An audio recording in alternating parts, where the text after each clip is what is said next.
So how long does it take to get a K1 visa? We've been there.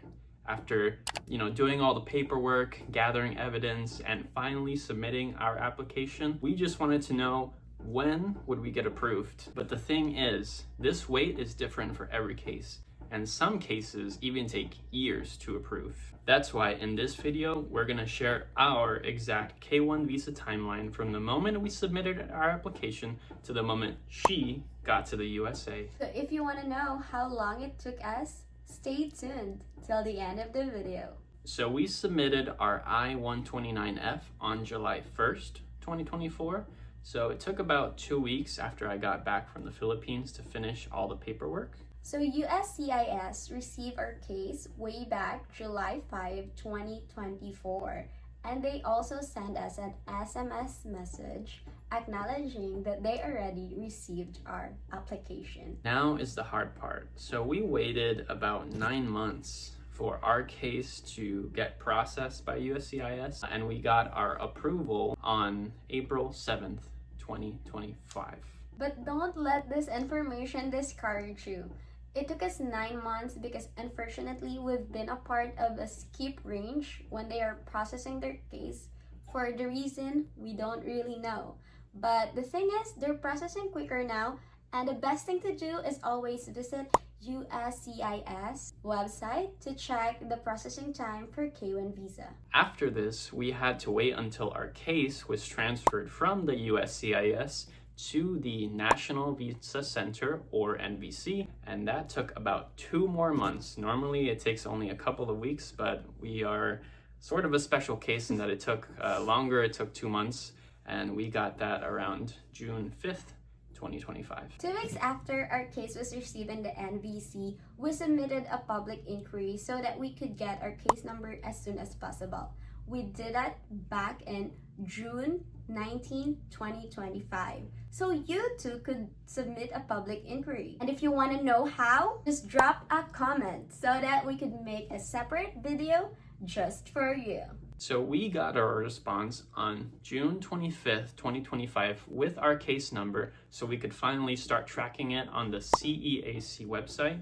However, just having your case number doesn't mean you can really do anything. You still have to wait until the NVC sends your case to your embassy. So for now, your case is marked at NVC until it makes that transfer. So about 3 weeks later, our case changed from at NVC to in transit on July 14th, 2025. Yes. And finally, we're getting to the exciting part. On July 16, 2025, we finally hear the news that our case is finally ready. And at this point of time, the process is gonna be different based on the embassy where your beneficiary is coming from. So the process or the length of the process might differ. But if you are from the Philippines, you're gonna go through the same process I go through. So stay tuned. So on July 16th, 2025, she could finally schedule both her, biometrics, medical, and her embassy appointment and pay the visa fees. So that's the next step. So she was able to schedule her VAC on August 5th, 2025, and we followed that up with her medical, which took 2 days. So that was August 6th and August 7th, 2025. And finally, the most important one, her embassy interview, which was on August 19th, 2025.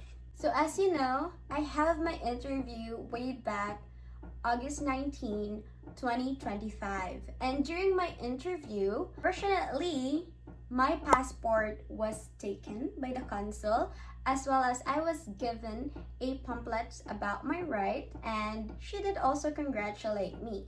But those are like informal approval, so you already kind of feel that you're approved. But the thing is, you still have to check if you are really approved or not.